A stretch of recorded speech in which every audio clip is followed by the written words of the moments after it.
सृष्टि बचपन से ही दिखने में सुंदर नहीं थी, लेकिन अमीर बाप की बेटी सृष्टि पर उसकी माँ जान छिड़कती। मेरी बेटी कितनी प्यारी है, भगवान सबको सृष्टि जैसी बेटी दे। सृष्टि धीरे धीरे बड़ी होती है। एक दिन सृष्टि की सहेली कहती है, तू दिखने में कितनी अजीब सी है, लेकिन मैं जानती हूँ हम सब में सबसे अच्छी शादी तो तेरी ही होगी। तेरे पापा अमीर जो हैं। और बता नहीं सकते यार, दहेज तो हर कोई देता है, ये क्या ज्यादा ले जाएगी अपने पति के लिए?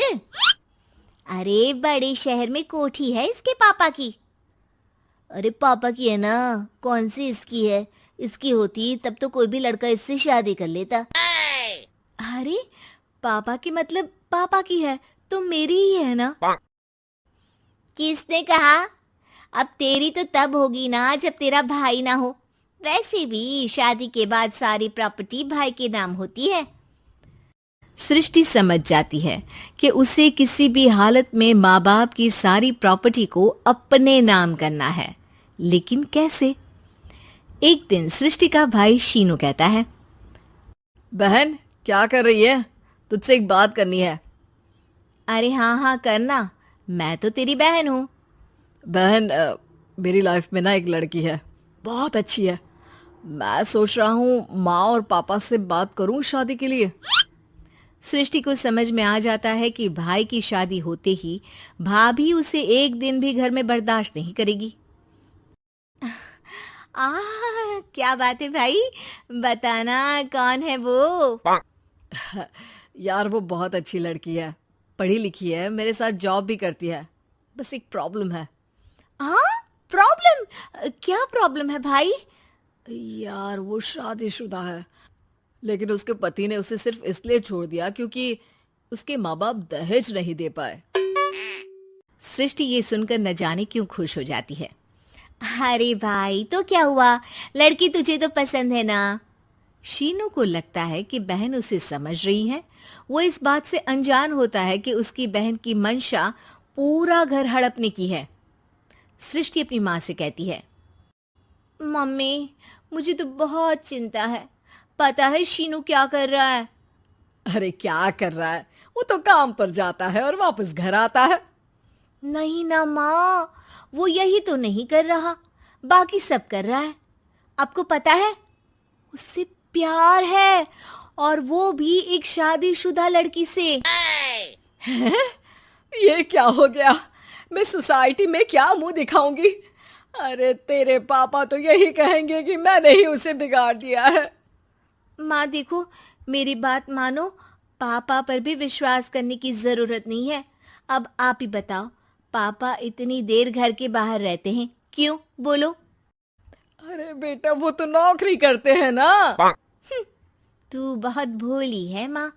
पापा का ऑफिस तो 7 बजे खत्म हो जाता है, लेकिन देखो कितनी देर से आते हैं। अरे नहीं नहीं बेटा, ऐसी कोई बात नहीं है। सृष्टि माँ को एक औरत से बात करते पिता की फोटो दिखाती है। देखो माँ, कैसे हैं पापा? मैं ना कहती थी कि पापा सही नहीं है। मैं तेरे पापा से बात करूंगी, दे फोटो मुझे। ओ माँ, वो तो डिलीट हो गई। लेकिन चल, तूने तो देख लिया ना। पापा से बाद में बात कर लेना, और हाँ, मेरा नाम बिल्कुल मत लेना। हाँ माँ। अब क्या था, सृष्टि की माँ और पिता के बीच झगड़ा होना शुरू हो जाता है। सृष्टि के मन में क्या चल रहा था कोई नहीं जानता था। एक दिन, माँ सृष्टि के लिए एक लड़का देखा है, वो लोग शाम को उसे देखने आने वाले हैं। और हाँ माँ, एक खुशखबरी, मैं और पापा मिलकर एक नया बिजनेस ट्राई कर रहे हैं। शाम को लड़का आता है, सांवले रंग का। सृष्टि को तो बिल्कुल भी पसंद नहीं आता। लड़की की माँ कहती है, लड़की का चेहरा तो कोई खास नहीं, लेकिन अगर मेरे बेटे को आप लोग सेटल कर दें तो मैं उसकी शादी आपकी बेटी से करवा दूं। सृष्टि को लड़का बिल्कुल पसंद नहीं था। उसे भाई पर गुस्सा आ जाता है। लड़के वालों के जाने के बाद कहती है, माँ देखा, शीनू मेरे लिए कैसा लड़का लेकर आया, न दिखाने लायक न सुनने लायक, सेटल भी नहीं, वो भी हम करे। अरे माँ, मैं जानती हूँ ये मेरी शादी किसी भी घर में क्यों करवाना चाहता है। अरे कैसी बात कर रही है बहन, तूने तो देखा ना, लड़के को मैंने ही मना कर दिया तुझसे शादी के लिए। जिसने लड़का बताया था उसने उसकी बहुत तारीफ की थी। बात आई गई हो जाती है, लेकिन सृष्टि का मन शांत नहीं होता। क्या करूं, कुछ समझ में नहीं आ रहा। मेरी शादी हो गई तो ये लोग पूरी प्रॉपर्टी शीनू के नाम कर देंगे, मेरे हाथ तो कुछ लगेगा ही नहीं। तभी सृष्टि को आइडिया आता है। वो किसी वकील को फोन करती है। जी देखिए, अगर आपके मम्मी पापा का तलाक हो जाता है तो आपके पिता की आधी प्रॉपर्टी आपकी माँ के नाम हो जाएगी, फिर उसे वो किसी को भी दे सकती है। सृष्टि अब माँ को बेटे के खिलाफ भरती है।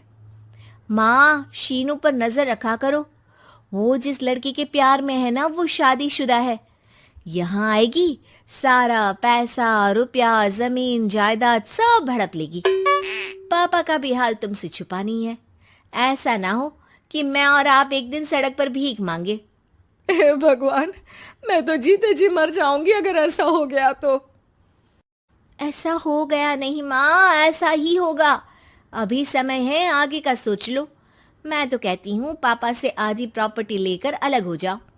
पापा की आधी प्रॉपर्टी भी हम लोगों को अगर मिल जाती है ना, तो अगले 7 जन्म सफल समझो। बेचारी माँ बेटी के कहने पर पति से तलाक लेकर अलग हो जाती है। सृष्टि अब पैसों से गाड़ी और अपने दूसरे महंगे शौक पूरे करने लगी। उसके दोस्त भी उसके पैसे इस्तेमाल करते। सृष्टि, कल तुम कहाँ थी? मैं सारा दिन घर पर अकेली थी। तो मैं क्या करूं? मैंने ठेका तो नहीं लिया है ना तुम्हें संभालने का। माँ को सृष्टि से ये उम्मीद नहीं थी। वो बैठकर रोने लगती है। वहीं उसका पति यानी कि सृष्टि के पिता आ जाते हैं। मैं जानता था कि तुम्हारा यही हाल होगा, तो आपने मुझे रोका क्यों नहीं? मैं रोकता तो तुम रुकती क्या? सृष्टि के कहने पर तुमने मुझ पर अपने बेटे पर शक किया, लेकिन तुम ये भूल गई कि कैसे हम दोनों ने मिलकर जीवन में इतना सब खड़ा किया। माँ पति के गले लग जाती है। मुझे माफ कर दीजिए, मैंने आपकी कमाई का एक बड़ा हिस्सा गवा दिया। कोई बात नहीं, तुम साथ हो तो मैं ऐसी 7 प्रॉपर्टी खड़ी कर दूंगा। तभी वहां सृष्टि आ जाती है रोते हुए। माँ, मयंक ने मुझे छोड़ दिया। वो बोल रहा था जब तक मेरे पास पैसे थे तब तक ही वो मेरे साथ था। पापा, माँ, मुझे माफ कर दीजिए।